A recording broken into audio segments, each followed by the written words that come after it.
Hey guys, what's going on? Welcome to the Curt Schilling Baseball Show. I'm Curt Schilling, and my esteemed co-host Bill Graff is right there. Hey Curt, how we doing today? I'm good. How are you, buddy? I'm good. Hey, I wanted to mention real quick, there's a lot of stuff to get to, but in the last episode, we were talking about my notebooks and notes and preparation and stuff, and I probably should have told the story real quick about why it all happened. I was initially early in my career, 1991. I got a lecture from Roger Clemens, and it turned my career around. But later in my career, a couple years later, this was 94, 95, I think it was, we were playing the Padres. And I had always heard about Tony Gwynn in video, Tony Gwynn in preparation, and all this other stuff. And I want to say I remember the event correctly, but it's amazing how as you get older, you misremember things. Anyway, I was pitching a game, the third game of a series. And in the second game of the series, I think Tony went 5 for 5. And surprise, Tony Gwynn went 5 for 5. But then that night, post-game, and I used to always watch post-game stuff, watch ESPN, because sometimes people would say things and give stuff away, or you'd find out something else. But after the game, he was on, or he gave an interview with the newspaper, and the next day in the paper, basically the quote was, I've studied this guy. I knew what he was going to throw when he was going to throw it, so I was ready. And it kind of blew me away in the sense that I thought, okay, I have no chance of getting Tony Gwynn out today because he knows everything I'm going to throw and when I'm going to throw it. And he said, I use video. I know what pitchers like to do and what counts and what they like to throw when and all this other stuff. And I thought to myself, wow, that's pretty novel concept. Nothing other than just watching video. And that's where I started to get onto the video. And then Maddox was the same way from everything I heard. And that led to my dive into Bill James and sabermetrics in the mid-90s, long before I think sabermetrics were ever a thing. So I definitely wanted to tell that story because there's so many great stories about Tony. Anyway, we are going to talk about, unfortunately, injuries off the top here. And when you predicted. Yeah. I told you guys that we're betting before the season to take the under on Jacob deGrom and 20 starts. And for the second time in 3 starts, he left the game early, giving up no runs. On Saturday, he left because of forearm tightness. Tightness landed him on the 15-day DL. The 5th time in his career that he's left the game between the 3rd and 4th inning with no runs allowed. And Sunday with the media, he said, I want to be out there. deGrom said, speaking to the media for the first time since the news, there's a little inflammation in there. So the goal is to get that knocked out here in the next few days and resume throwing. So staying optimistic about it. So the over-under is 20 starts that I said. He's at 6 now. This is the second time he's come out in the 3rd or 4th inning, or the 3rd time he's come out in the 3rd or 4th inning of a start. Dealing, throwing great. I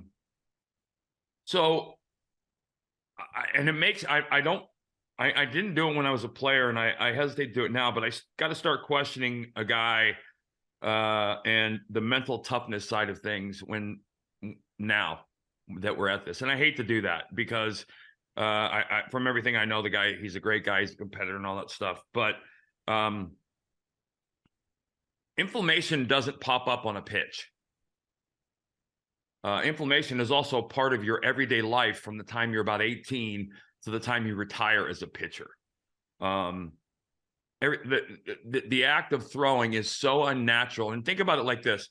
If this is 12 o'clock and straight down is 6 o'clock, right?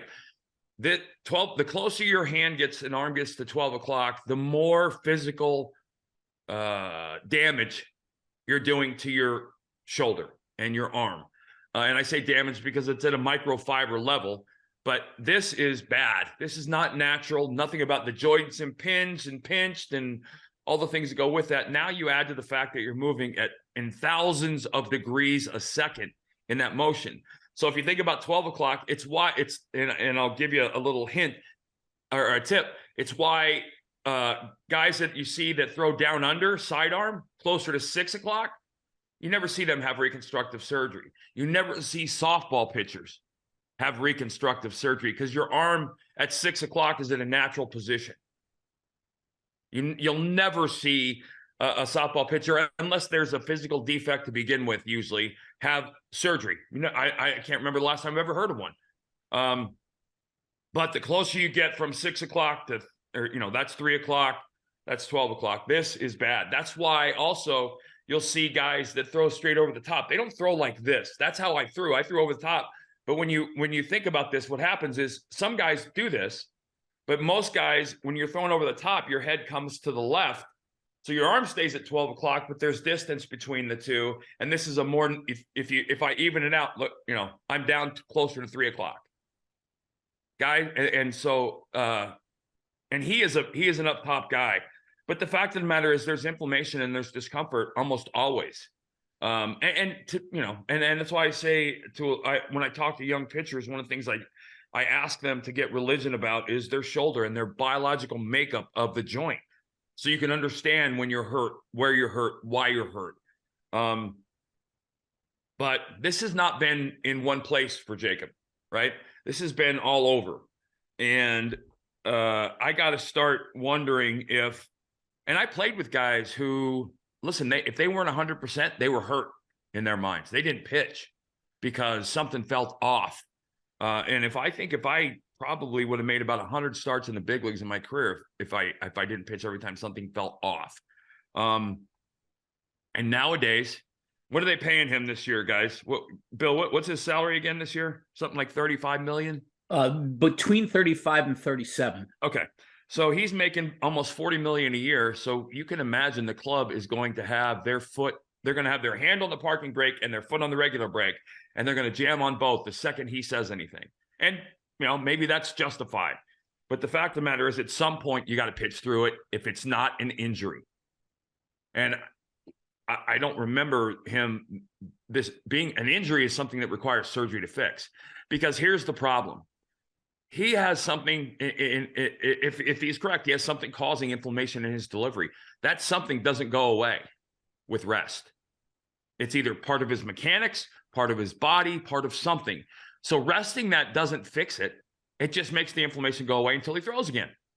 And we talked earlier in the shows, this is way back, Bill, we were talking about levels of effort. You can't replicate the game level of effort required until you're in a game, whether it be bullpen, sides, whatever, playing catch. You're not going to get back to a game level effort until you're in a game. And when he gets back in a game, you'll probably see this happen again if it's something significant. Or he's going to come out with discomfort again, and then we're going to have to really question if he's just extremely overcautious or if he's grinding through horrible pain. I would tell you he's throwing 100, so I don't think he's grinding through an injury at all. Because the first thing you'll notice with an injury is a drop, either significant immediate or over the course of an inning or an at-bat of velocity. And we're not seeing either one of those. So, and I'll keep saying this. I hope it's not, because I love watching the guy pitch. He's something that I don't think anybody's ever seen before. Including Nolan Ryan. He throws 100 with command of wipeout breaking pitches, and he commands the fastball like a Maddox. That's unfair. Speaking of unfair, I had the pleasure of meeting a young man years back when he was with the Orioles, Kevin Gausman. And back in the day, I always look at guys like Noah Syndergaard's another one I look at. If you throw the ball 95 to 97 and you throw a four-seam fastball and you've got 100 innings and you haven't punched out 130 guys, you don't have command of your fastball. Or you're just not a guy who prepares to pitch, who gets ready, who studies hitters. Kevin Gausman, just his last outing went 7, gave up 6 hits, punched out 13. He's throwing upper 90s. But the reason I mentioned the meeting is we had talked about his splitter, and I had worked with him on some grips and talking to him. And he wasn't I didn't get a lot of confidence from him, but he should have been very confident with his stuff. His splitter is doing, Bill, when I talked about the difference between the splitter and the forkball pops out of your hand and kind of tumbles. whereas the splitter comes out of your hand and rotates like a fastball. You can't pick it up. He got 20 swings and misses with his splitter. Side note, you remember our discussion the other day, Bill, about Chris Sale getting 2 swings and misses during his start? Yep. Yeah, that's the difference. And then Sale bounced back with a monster start, so hopefully things are better there. But that's the up and down of post-surgery. Anyway, he has 24 strikeouts, Gosman does, in his last 14 scoreless innings over his last 2 starts. He's 2-2 with a 2.33. Here's this amazing stat that the crew here found for me, and I think it's just awesome. You have to understand this mental concept, okay? I played for 20 years. I threw 3,100 or 200 innings. I don't even know how many splits I threw. And let's just say I threw 5 an inning. All right. So I threw 10 to 15,000 splits. I never in my career, not once ever, tried to throw a split for a strike. A split was an intentional ball. And I want you to think behind that. If a pitcher is intentionally throwing a ball, that goes against everything you're thinking. But my mentality was, I know the hitter's swinging in this count. I don't want to throw a strike. It's the old Maddox theory to throw. The key to pitching is to throw a strike when the hitter's taking and a ball when he's swinging. You just have to figure out when that is. I threw, say, 10,000 splits, never tried to throw one for a strike. Now I did. I hung some and I got great results, whatever. But listen to this stat. This is in the lower part of the zone.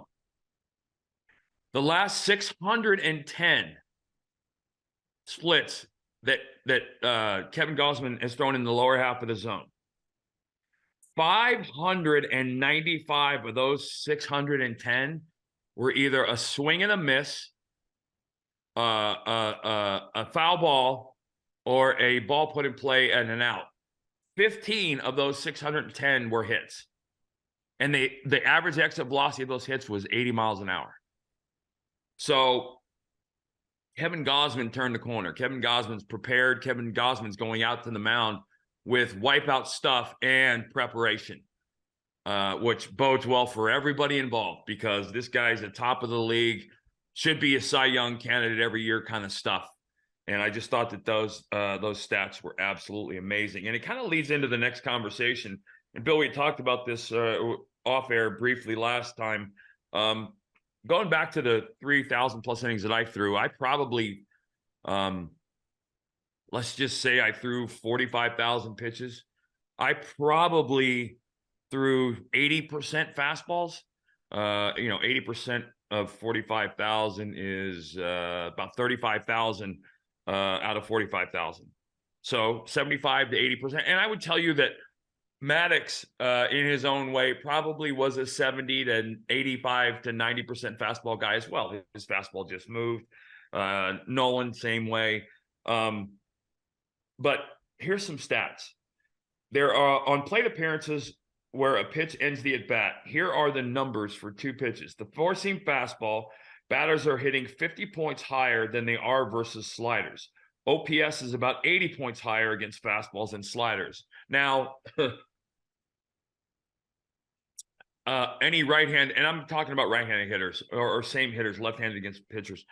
Any hitter will tell you very quickly and easily why that is, because a four-seam fastball is way easier to hit than a slider.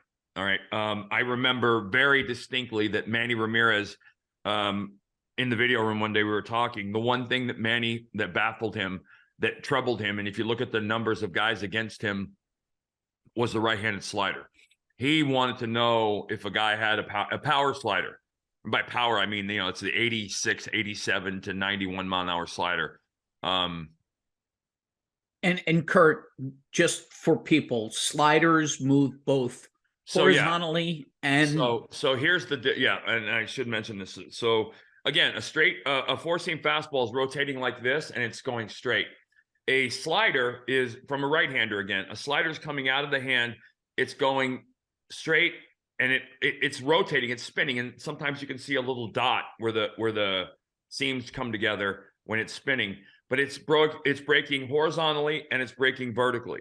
So it's going from, again, let's use the clock. It's going from the middle dial of the clock to 7, 8, 9 o'clock. or I'm sorry, no, 6, 7, 8 o'clock. So it's going this way. When it goes 9 o'clock, from 3 o'clock to 9 o'clock, it's horizontal. That's a cutter. When it goes to 8, 7, 6 o'clock off the clock, or it would be what, 4 or 5 or 6 o'clock from a lefty. When it's going that way, that's a slider. That's got it. It's what's called depth on a breaking pitch. It has depth. And on a 3D plane, you can draw a slider on a flat 3D plane, or a cutter on a slider. You can't. And it is one of the nastiest pitches in the game. It's also one of the physically most demanding pitches that you can throw, because I never had a good one because I didn't have the ability to hold on and strength, because you almost have to throw a fastball, and at the end you have to turn, and you're doing it with all the power of a fastball, and you have to continue holding your grip to make the ball do that rotation, and I can never do that. But guys like John Schmaltz and Dave Stieb, and you're seeing a ton of guys out of the bullpens now. deGrom's one with power sliders, left-handers like Randy Johnson, Clayton Kershaw. Yeah, Kershaw and Cease both. Yeah. Dylan Cease is another one. Yeah. But these numbers, listen to these numbers, and this is crazy. There's one outlier in this list, but listen to these numbers. And let's remember something. The numbers you see during a game oftentimes are very misleading when it comes to the fastball. My fastball is easy because it was, 95 and it was straight. There are other guys who throw. Sandy Alcantara for Florida has an enormously heavy sinker that he throws. He won't strike out a lot of guys, but he won't strike out a lot of guys because he throws a heavy sinker. Back in my day, it was kind of a Kevin Brown, Brandon Webb thing. Ohtani, on his pitches getting results, 50% of them are sliders, 26% of them are fastballs.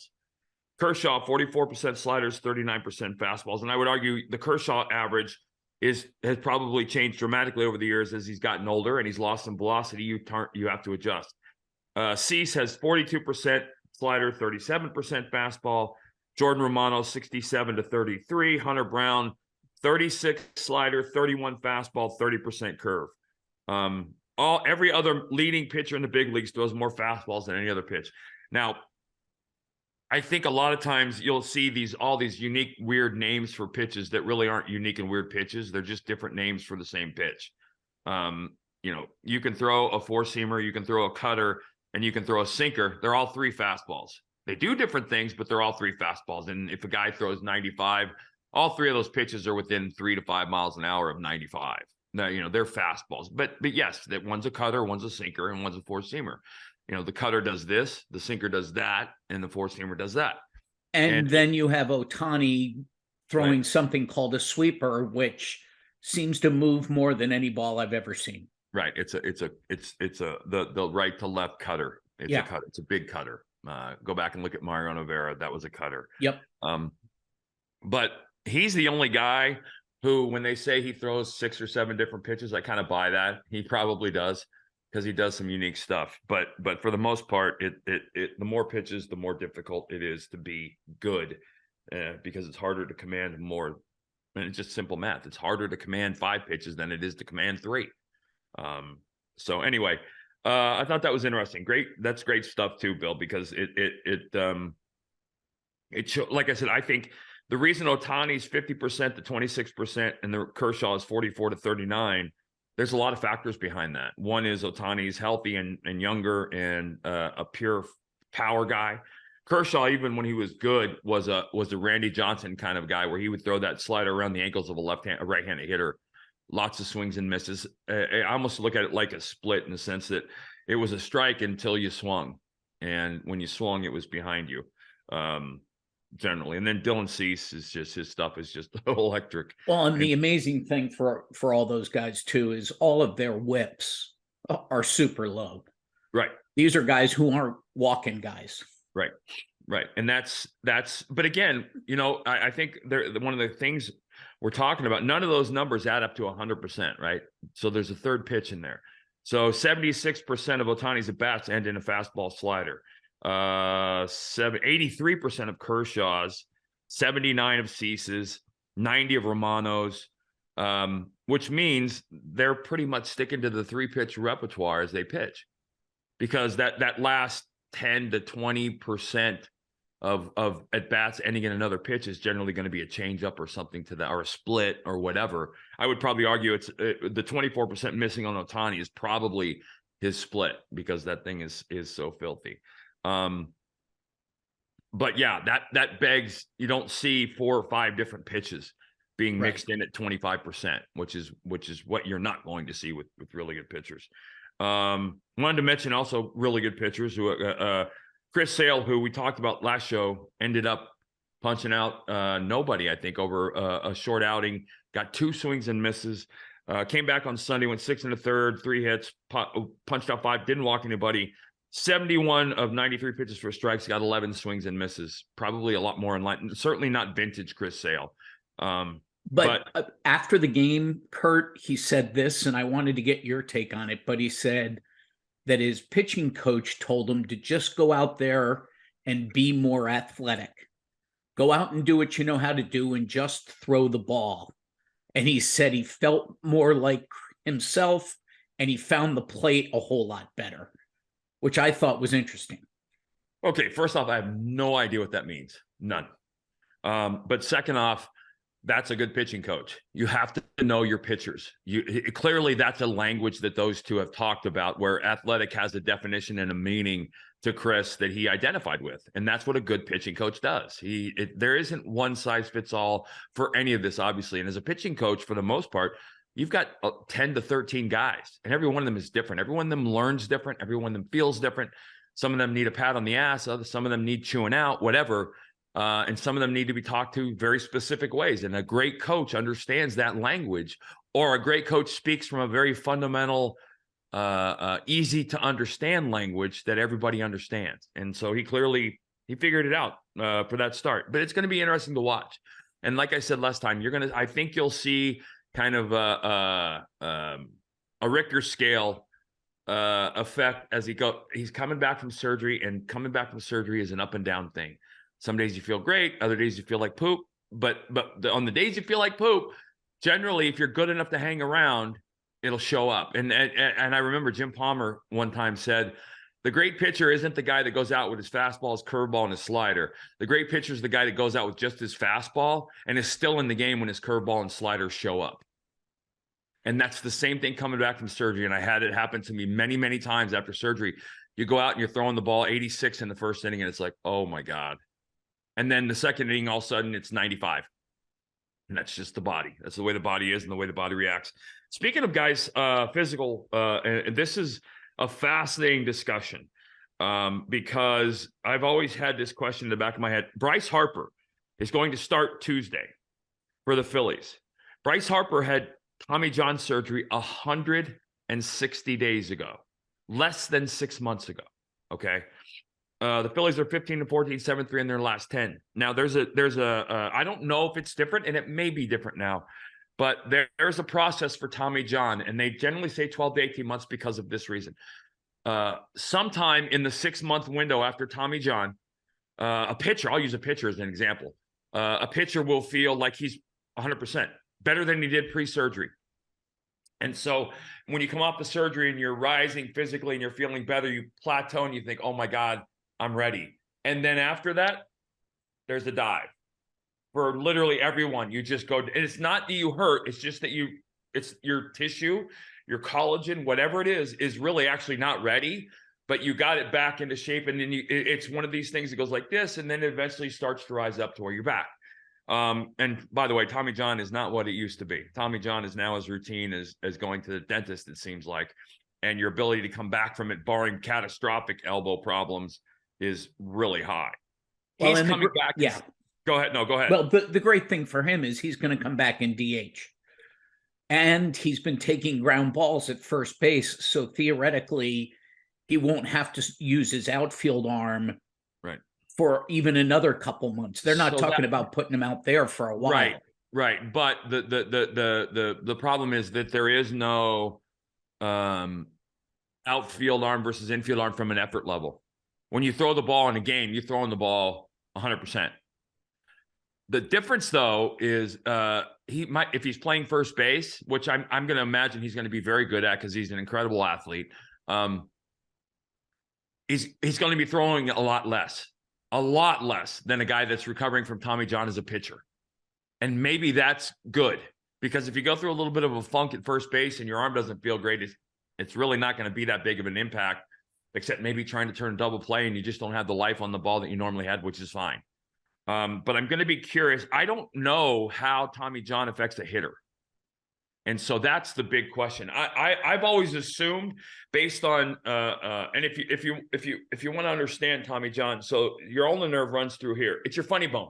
When you hit your funny bone, that's your ulnar nerve, right? There's a ligament that goes across this, and that ulnar nerve sits in the canal. So the pointy bone of your elbow, and then the elbow itself, there's a pointy bone here. Between those two is a canal where the ulnar nerve runs. There's a ligament that goes across there, probably more than one, that holds that in the canal. Now, what happens in Tommy John is that rips apart, comes off, tears from the bone, whatever, and your ulnar nerve has the ability, and actually does, it's not held into the canal. So it's free. So you have to go back and you have to create a new tendon. A lot of times guys, they'll graft off a knee or your hamstring or something, one of your big muscles, to redo it. And obviously that takes a long time to heal. Now you can imagine on a thrower, on a pitcher, this is every single thing you do. On a hitter, I'm not doing the things I'm doing pitching. Now you're rotating, but I don't know that the stress level on the ulnar nerve is even close as a hitter than it is to a pitcher. So that's going to be interesting, and that's a huge bump for them. Hey, before we get out of here, we promised the Scott Roland story two shows ago. You got to get there for me. Okay. So 1998, Scott Roland is coming off Rookie of the Year in 97. Final series of the season. We're in Florida playing the Marlins. And if anybody remembers 1998, at the end of the season, there was a hurricane at the end of the season. We had a 4-game series against the Marlins. Thursday, Friday, Saturday, Sunday. I was due to pitch, I don't remember, but I was due to pitch one of the games, and I was at 293 strikeouts, trying to go for 300 for a second straight season. Scott was finishing up a phenomenal season. Anyway, Thursday and Friday's games are canceled ahead of time because of this hurricane. And being me, I went to a local paintball shop, and I spent like $3,000 and bought 20 paintball guns. I bought probably what it felt like 1 million rounds of paintball ammunition, full camo for 20 guys, 10 or 15 guys. And I bought a bunch of steaks and baked potatoes and all this other stuff. So the hurricane's coming. We're going to go and stay overnight at the stadium. Now, you remember where the Marlins used to play Joe Robbie was where the Dolphins played. So, and it had these huge upper decks with covered seating that the Marlins never used. Anyway, so we go on Thursday night to the, we're going to stay over in the stadium because the one place that we know is not going to blow away is Joe Robbie Stadium. So we get the clubhouse guys and we tell the clubhouse guys what we're going to do. And we take a couple grills and barbecue grills. This is what rich children do. So we're going to play paintball, split up into teams in Joe Robbie Stadium. We're going to play paintball. So Paul Bird, oh my God, I think Rico Bronya, myself, Roland, Kevin Sefcik, I think Mickey Morandini, I can't remember, but there was like 10 or 11 or 12 of us. So we're playing. Now, remember, when the hurricane's coming, so what the grounds crew has done is put all 10 of the tractors that they own to work the field with, they've set them all on around the infield on the tarp. Okay. So our first game was capture the flag, and basically everybody hid behind a tractor, and one guy had to run to the mound and grab whatever was on the mound, and we all got to shoot the crap out of them. It was fun, obviously. And then we played kind of not tag, but like just 7-on-7, and in the entire stadium.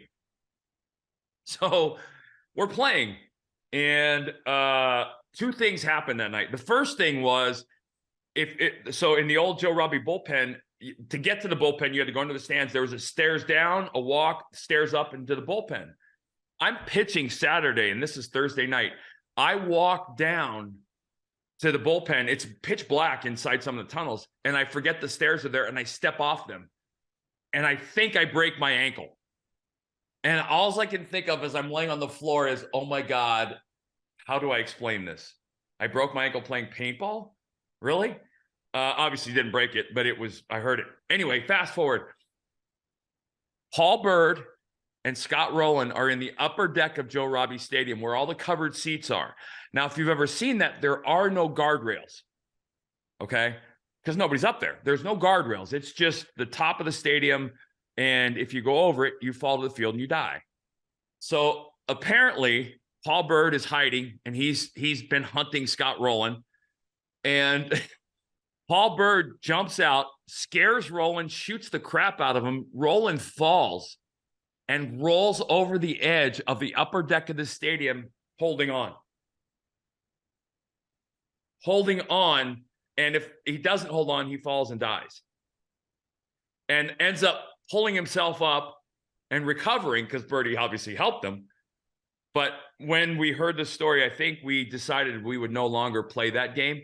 And then we went to, we actually, the last game we played was, we had a referee grab $500 and put it in a sanitary sock and go hide it in one of the bathrooms in the stadium. And whoever found it got to keep it. And so we just shot the hell out of each other. The last part of the story is probably maybe one of the best parts. So we're shooting, and I bought, I don't know if I'm dating myself. There was a show called The Partridge Family way back in the 70s. And they drove this bus around that had pastel colored paint all over it. It was ugly as sin. But I bought pastel colored paintballs, pink and sky blue and lime green and yellow. So basically the inside of Joe Robbie Stadium looked like the Partridge Family bus. We shot everything up. We were jumping over counters and I mean, it was just, we thought we were all just being Rambo. Anyway, the whole stadium has got paintball everywhere. It's got paint everywhere. Clubhouses, locker rooms, all over the dugouts. The hurricane passes and doesn't drop an ounce of rain on the stadium. It was all water soluble, so we're like, oh, the rain will wash it off. Not 1 ounce of rain. And when we showed up at the park on Saturday, people were like, wow, what happened? Like, it was like a crime scene. What happened here? and I'll never forget, Kevin Sefcik, who was with us, walks up to me in the locker room and goes, oh my God, dude, you guys are in so much trouble. And I'm like, you guys, you were right there with us, dude. Another side note, we left Paul Bird at the stadium. Paul went up into the ceiling to sleep on late Thursday night at like 4 a.m. We forgot he was there. We left the stadium. He was locked in the stadium all day Thursday because there was no way for him to get out. So that was just one of the many off-day escapades. And that was kind of my role in the team. I was the morale officer for days like that. And I took that very seriously. So that's the Scott Roland almost died story, and wouldn't be going to the Hall of Fame if he had. So excellent. Excellent. Well, we're back Friday. We are back on Friday. Aaron Judge is having his shoulder reevaluated. We have no news as of taping here. We'll let you guys know. That's another guy that you got to start wondering what the deal is. If there's a deep physical problem, or if maybe he's just needs to be more healthy than most to be out there every day. I don't tend to question everyday players because it's a different thing for them. So anyway, OutKick.com, guys. OutKick.com. You can find the show on Spotify as well. I'm Curt Schilling. He's Bill Graff. Cal's back in the back somewhere. Say hi, Cal. Hey, guys. There's Cal. Cal does a lot of all the actual work on the show. Besides Bill, Cal does. I don't do any of it. I just show up and talk. So we will be back on Friday with a week's worth of baseball news. And you guys take care. Have a great week.